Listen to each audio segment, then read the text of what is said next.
y yo quería aprovechar el espacio para decir qué es lo que se ha normalizado durante esta era del wokismo, esta era que nosotros pensamos, la verdad es que está llegando a su fin y que va a ser muy difícil remontar, porque estamos hablando una de las cosas que están asociados y ellos lo tienen como un gran avance, como una gran victoria, como el reconocimiento de identidad de género en menores de edad. ¿Cuántas veces hemos visto casos donde chicos de 2 años, algunos padres empiezan a decir, pero es mi hijo varón, se siente como una nena o nació y piensa que es una nena, un chico que no tiene siquiera control de su propio cuerpo. Sin embargo, los padres no solo siguen con esta retórica, sino que ha sido reconocido, como en el caso que yo siempre para mí es muy emblemático de Scioli, cuando da este DNI a este chico de 6 años que lo cambia de sexo porque sus padres consideraron, apoyado por profesionales. ¿Dónde quedan estos profesionales que ante la lucha de los padres, casos como el de esta chica, sí querían que cambiara de sexo porque no podía decidir por sí mismo? Tendría 4 o 5 años y 6 años cuando Scioli finalmente le dio el DNI como mujer siendo varón, ¿sí? Pero ¿qué pasa con aquellos casos donde padres entraron en la justicia para que no hicieran ningún cambio de sexo a sus hijos adolescentes de 15, 16 años, donde los cubrían con un manto de profesionales, de psicólogos, y decía que tiene que decidir? Podemos hacer un seguimiento a estas niñas trans, a estos niños trans que han padecido estas cuestiones, que fueron víctimas, cómo se encuentran en este momento.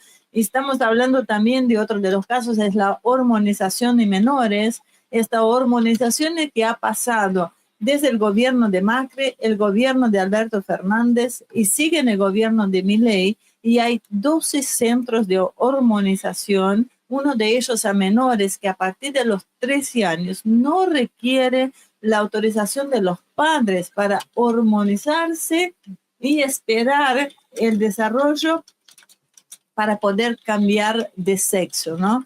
Vamos a hablar del DNI no binario, que lo hizo Alberto Fernández como una gran victoria. Habrá ido media docena de personas, entre ellos su propio hijo. No me acuerdo si su propio hijo obtuvo el DNI no binario, pero fue una gran victoria del wokismo. Y hablaron mal de él encima. Y todavía le hablaron mal de este tema. Bueno, la percepción de la identidad alternativa es otra gran victoria, como este caso emblemático del tipo de 50 años que se autopercibe una niña de 7, pide ser adoptado, el Estado avala su adopción y finalmente es adoptado. O sea, estamos ante una sociedad absolutamente enferma. Las cirugías extremas, hemos visto en varios casos, siempre han existido gente excéntrica, pero casos donde hacen cirugías para parecerse a extraterrestres. ¿Qué responsabilidad tiene el cirujano que accede a esto? Y no es una cirugía,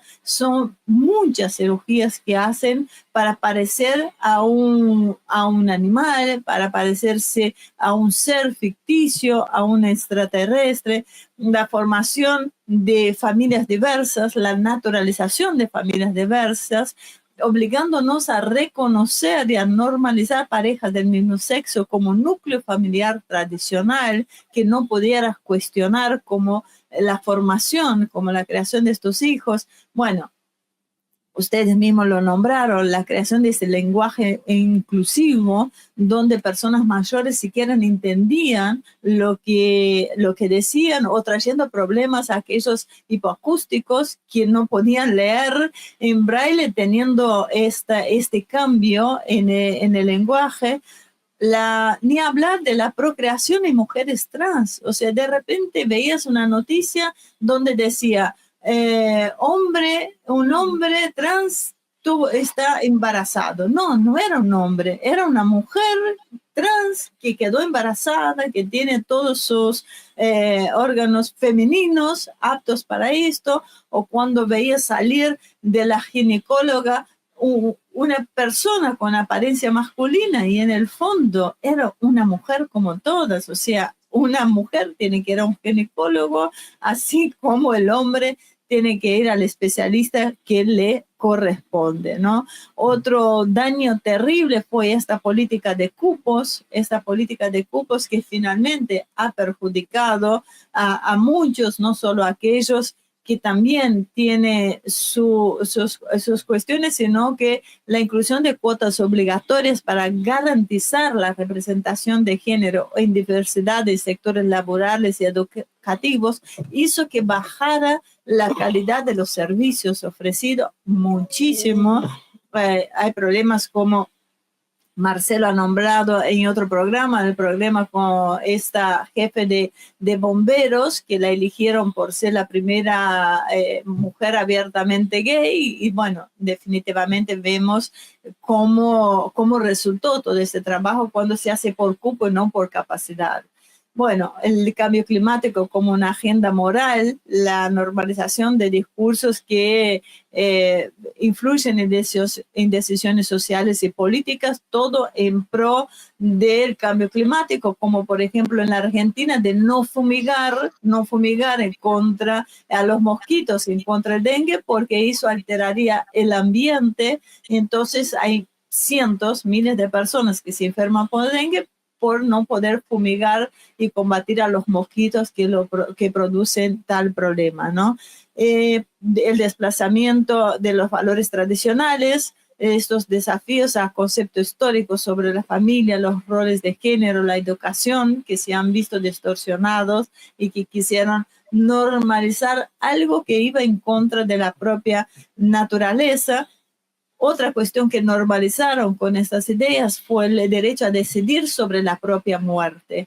Vamos ahí al tema de la ecología, la decisión. ¿Se acuerdan la publicidad de esta, donde veían personas mayores, los ancianos, todos felices, diciendo y terminando en esta caja ecológica, porque ellos sí tenían derecho a elegir el momento de su muerte? Y después hubo casos donde en realidad había una anciana que estaba en esta caja, pero tenía signos de estrangulamiento, o sea que la decisión no era exactamente de ella, que podía ser usada para muchas cuestiones, ¿no? Esta cuestión de la eutanasia ecológica.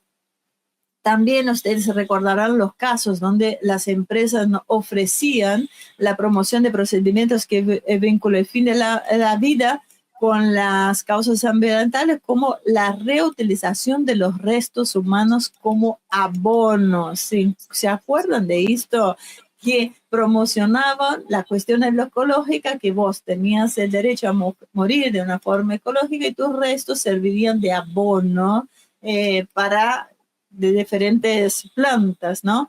Ni hablar de las políticas de cancelación, esta cancelación que se ha normalizado, cuántos suicidios, cuántos chicos, cuántas chicas se quitaron la vida por esta famosa cancelación, cuántas plataformas fueron eliminadas, cuántos espacios públicos para voces críticas del movimiento woke. Nosotros mismos fuimos una víctima de ellos.